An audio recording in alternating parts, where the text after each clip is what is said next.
Saudara-saudara, lahirnya Nabi Muhammad, seluruh alam jagat raya bergembira dengan lahirnya Nabi Muhammad sallallahu. Semuanya bergembira, bahkan seekor anjing bergembira dengan lahirnya Nabi. Kalau ada orang yang mengaku sebagai umat Nabi Muhammad, mengaku beriman kepada Nabi, mengaku mengikuti sunnah dan ajaran Nabi, tapi dia tidak bergembira dengan lahirnya Nabi, dia tidak senang dengan maulidnya Nabi, itu orang bukan anjing, bukan. Terus apa? Itu orang lebih anjing dari anjing, saudara-saudara.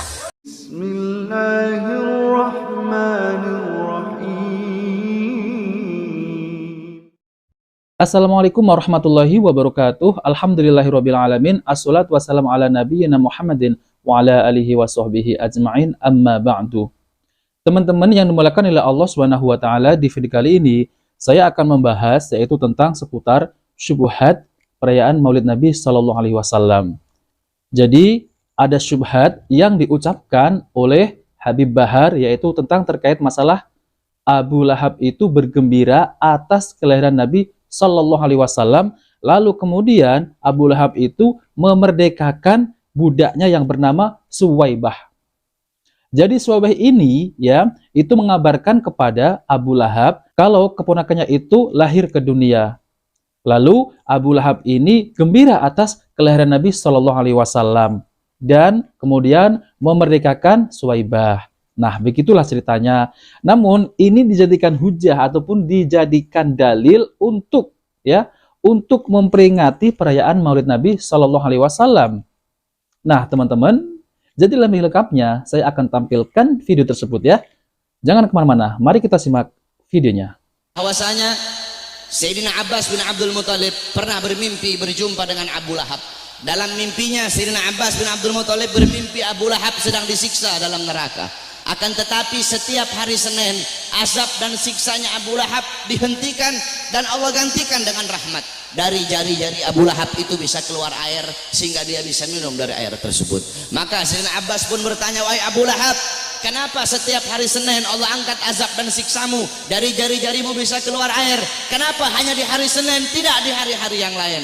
Apa kata Abu Lahab? Iya, karena dulu ketika Muhammad lahir, aku bergembira dengan lahirnya Muhammad. Aku memiliki budak yang bernama Suwaibah. Suwaibah datang kepadaku memberi kabar tentang lahirnya Muhammad. Aku gembira sehingga aku bebaskan Suwaibah. Aku bebaskan dia dari budak. Nah, karena aku membebaskan Suwaibah, karena kegembiraanku dengan lahirnya Muhammad, karena aku gembira sesaat dengan lahirnya Muhammad, maka dari itu setiap hari Senin Allah angkat azab dan siksaku. Itu Abu Lahab. Setiap hari Senin Allah angkat azab dan siksanya hanya karena bergembira sesaat dengan lahirnya Al-Mustafa. Maka bagaimana dengan saya dan kalian kalau kita bergembira seumur hidup kita dengan lahirnya baginda Nabi besar Muhammad. Nah, teman-teman, itulah perkataan Habib Bahar ya, yaitu syubhatnya bahwasanya Abu Lahab itu bergembira atas kelahiran Nabi Shallallahu Alaihi Wasallam, lalu kemudian memerdekakan budaknya itu Suwaibah. Nah, ini dijadikan dalil oleh orang-orang yang memperingati perayaan Maulid Nabi Shallallahu Alaihi Wasallam. Lalu bagaimana tentang tanggapan ataupun menangkis syubhat-syubhat ini ya? Maka dari itu saya akan tampilkan penjelasan dari Ustadz Zulkarnain Muhammad Sunusi Hafizahullah. Nah, teman-teman, mari kita simak penjelasan dari Ustadz Zulkarnain. Ya. Ada lagi yang menyebutkan, katanya ada dalam riwayat Al-Bukhari ya, dari Urwah, Nabi berkata tentang Suwaibah. Tentang Suwaibah. Suwaibah budak Abu Lahab, dulunya budak Abu Lahab. Ya, jadi Abu Lahab ini katanya membebaskan Suwaibah, membebaskannya. Ya. Lalu Suwaibah ini menyusui Nabi Sallallahu Alaihi Wasallam. Ya, ketika Abu Lahab meninggal, maka Abu Lahab ini dilihat oleh sebagian keluarganya di dalam mimpi di kondisi yang paling mengerikan, paling jeleknya. Maka dikatakan kepadanya, ada apa denganmu?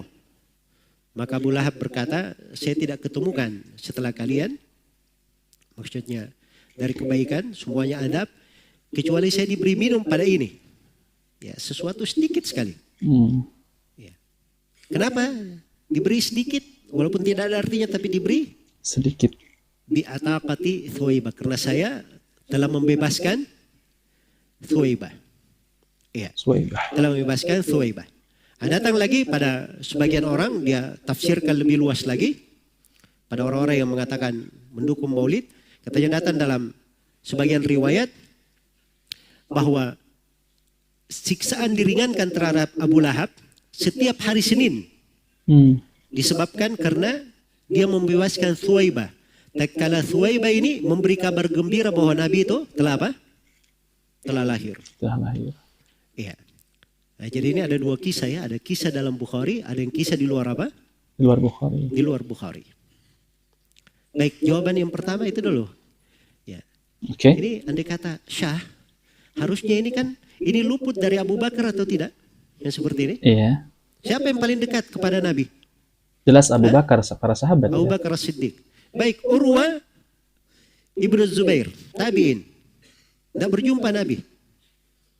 Ya. Di riwayat yang lain disebutkan beliau mengambilnya dari Al-Abbas. Al-Abbas yang bermimpi melihat Abu Lahab. Al-Abbas sendiri pernah dinukil merayakan Maulid Nabi? Tidak ada. Tidak ada. Jelas ya? Jelas. Ya, tidak ada yang memahami seperti itu dari kalangan para sahabat. Nah, jawaban yang lainnya, ini riwayat terkait dengan apa namanya? Kalau kisah bahwa Thuwaibah itu menyusui Nabi, itu hadisnya dalam riwayat Bukhari dan Muslim. Itu syah. Tidak diragukan. Jadi gini ya teman-teman yang dimulakan oleh Allah SWT. Jadi saya bisa menangkap penjelasan dari Ustadz Zulkarnain Muhammad Sunusi ya. Jadi kisah semacam ini itu semestinya adalah kisahnya itu tidak sahih ya teman-teman ya. Kalau benar kisah ini sahih, tentu saja ya orang yang paling dekat dengan Nabi SAW ya adalah para sahabat Abu Bakar, kemudian sahabat Umar, kemudian sahabat Utsman, dan sahabat Ali dan sahabat yang lain-lainnya. Karena otomatis ya mereka ini paling dekat dengan Nabi SAW, sudah tentu mereka ini para sahabat sudah tentu merayakan Maulid Nabi SAW, ya, itu kan? Namun kenapa mereka tidak merayakan Maulid Nabi SAW? Karena kisah Abu Lahab itu tidak bisa dijadikan dalil ya, karena itu adalah kisah yang mursal ya. Kisah riwayat ini adalah diriwayatkan oleh tabi'in ya. Para sahabat Nabi SAW itu tidak merayakan Maulid Nabi SAW ya. Nah teman-teman mari kita lanjutkan. Iya. Ada silang pendapat di kalangan ulama apakah Thuwaibah masuk Islam atau tidak. Karena itu disebutkan Thuwaibah radhiyallahu anha sebagai sahabat di Al-Isabah oleh Ibnu Hajar rahimahullahu taala. Baik, walaupun ada silang pendapat di dalam hal tersebut. Tapi dia menyusui Nabi, ya benar menyusui Nabi. Tapi kapan dia menyusui Nabi? Iya. Nah, ini riwayat-riwayat yang datang, itu datangnya dari siapa? Urwa Ibnu Zubair. Urwa ini tabi'in. Tabi'in, no. Tidak berjumpa dengan Nabi. Jadi dia hadir nggak kisah ini? Nggak hadir. Tidak hadir. Ini namanya mursal. Dalam sisi apa? Hukum riwayat. Dan hadits mursal itu adalah hadits yang lemah. Al-Bukhari rahimahullahu ta'ala itu kadang membawakan sebagian riwayat. Ada yang mu'allaq, ada yang mursal di sebelum hadits sahihnya atau setelahnya. Itu dimaklumi. Dan Imam Al-Bukhari memasukkan dari mu'allaqat, dari beberapa riwayat yang apa namanya terputus di dalam sahihnya, itu sekedar penguat, tapi bukan dianggap sebagai hadits yang sahih sama dengan hadits-hadits yang telah diakui dan diterima oleh para ulama. Oke. Baik, jadi ini dibahas ya oleh para ulama, dan Ibnu Hajar sendiri mengatakan bahwa ini mursal dari Urwa. Ya, dia menyebutkan bahwa dia diringankan siksaannya setiap hari Senin, itu tidak ada dari riwayat yang menguatkannya. Iya, tidak ada riwayat yang menguatkannya. Kemudian dari sisi makna juga, andai kata ini sahih misalnya, atau sebelum kita bertolak kepada sahih, ini kan mimpi. Iya, ya mimpi. Kan? Mimpi. Sekarang mimpi hujjah dalam syariat atau bukan? Kan. Bukan hujjah dalam syariat. Baik. Jawaban yang keempat. Andai kata anggaplah itu benar. Iya. Oh iya. Thuwaibah ini gara-gara memberi kabar gembira kepada Abu Lahab. Wahai Abu Lahab, ya, kemenakanmu lahir. Abu Lahab berkata, kamu karena kasih kabar gembira kepada saya, kamu bebas. Ya. Jadi katanya Abu Lahab, saya bergembira dengan kelahiran Nabi, dia diringankan siksanya. Bagaimana pula dengan seorang mukmin yang bertauhid bergembira dengan kelahiran Nabi dengan merayakan apa? Maulidnya. Caranya mengkiaskan, Masya Allah ya. Masya Allah ya, subhanallah. Nah, itu jawabannya secara berurut seperti itu tadi. Iya. Pertama, tidak ada sahabat tabiin yang memahami seperti itu. Iya, paham. Dari mana dia bisa memahami sendiri? Kemudian yang kedua, riwayatnya mursal. Sangat ilmiah sekali. Kemudian yang ketiga ini mimpi. Mimpi itu bukan apa?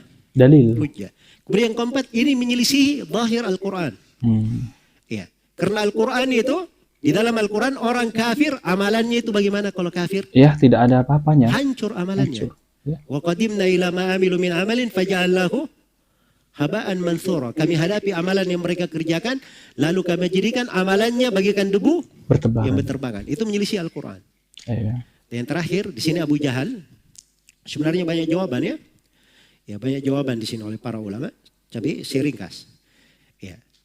Baik, ini kegembiraan Abu Lahab dengan kelahiran Nabi waktu itu. Kegembiraan sifatnya apa? Nah. Sifatnya ibadah atau kegembiraan tabi'i? Ya, kegembiraan. Saya misalnya punya saudara. Iya. Ya. Lahir anaknya, saya gembira atau tidak? Gembira. Saya gembira kan begitu. Itu tabiat namanya. Iya, tahu, paham. Tabiat. Itu tidak terkait dengan apa? Tidak terkait dengan ibadah. Nah, teman-teman, itulah penjelasan dari Ustadz Zulkarnain Muhammad Sunusi, yaitu tentang terkait masalah syubhat ya, yang mereka ini suka mengucapkan syubhat kepada masyarakat awam bahwa Abu Lahab itu bergembira atas kelahiran Nabi Shallallahu Alaihi Wasallam. Nah, maka dari itu Ustadz Zulkarnain ini membantah syubhat tersebut, dan jawabannya Masya Allah ya, sangat ilmiah sekali dan jelas sekali. Dan saya tidak akan mengulangi ya, karena penjelasan beliau ini sudah ilmiah sekali. Ya, bagi orang yang berpikir, ya, Masya Allah ya, kisah Abu Lahab itu bergembira atas kelahiran Nabi Shallallahu Alaihi Wasallam itu riwayat yang mursal, ya, karena diriwayatkan oleh tabi'in, ya. Bahkan tabi'in ini ya, itu belum pernah berjumpa dengan Nabi Shallallahu Alaihi Wasallam, ya. Namun kenapa ya bisa hadir dalam riwayat tersebut? Maka ini adalah riwayat mursal, itu tidak bisa diterima ya. Jadi riwayat yang mursal tidak bisa dijadikan hujah ataupun dalil untuk suatu amalan atau suatu ritual sebagaimana dimaklumi di kalangan para ulama ya. Lalu kemudian tidak terdapat riwayat yang sahih ya yang menjelaskan Abu Lahab bergembira dengan kelahiran Nabi Shallallahu Alaihi Wasallam. Dan begitu juga bahwa Suwaibah ya, yaitu Suwaibah mengabarkan kepadanya tentang kelahiran Nabi Shallallahu Alaihi Wasallam ya. Dan semua itu tidak benar ya. Kemudian dalam kisah tersebut ya dijelaskan bahwa Abu Lahab memerdekakan Suwaibah tatkala mengabarkan kepadanya tentang kelahiran Nabi Shallallahu Alaihi Wasallam ya. Hal ini bertentangan dengan riwayat yang terdapat dalam kitab Sirah bahwa Abu Lahab memerdekakannya sebelum hijrah, yaitu Nabi Shallallahu Alaihi Wasallam ke Madinah. Dan itu terjadi setelah menyusui dengan selang waktu yang lama ya. Jadi bukan ketika Suwaibah mengabarkannya kepadanya tentang hal itu ya. Nah, ini dari Al-Hafiz Ibnu Hajar berkata, yang terdapat di dalam kitab-kitab sejarah menyelisihi hal itu, yaitu Abu Lahab memerdekakan Suwaibah sebelum hijrah ya. Yang demikian itu setelah menyusui dengan waktu yang lama ya. Nah, teman-teman yang diberkahi Allah Subhanahu wa taala ya, itu saja yang bisa saya sampaikan ya. Jadi kita harus berpikir ya teman-teman ya. Jangan kita itu menelan ya kisah-kisah yang belum tentu kebenarannya ini secara mentah-mentah ya. Jadi penjelasan dari Ustadz Zulkarnain Muhammad Sunusi tadi ya, Hafizahullah, itu sangat ilmiah sekali teman-teman. Sangat jelas sekali. Ya. Dan saya berdoa semoga teman-teman mendapat hidayah dari Allah Subhanahu wa taala. Nah, teman-teman, jika video ini bermanfaat, jangan lupa like dan subscribe di channel Cahaya Hidayah. Wabil taufiq wal hidayah. Wassalamualaikum warahmatullahi wabarakatuh.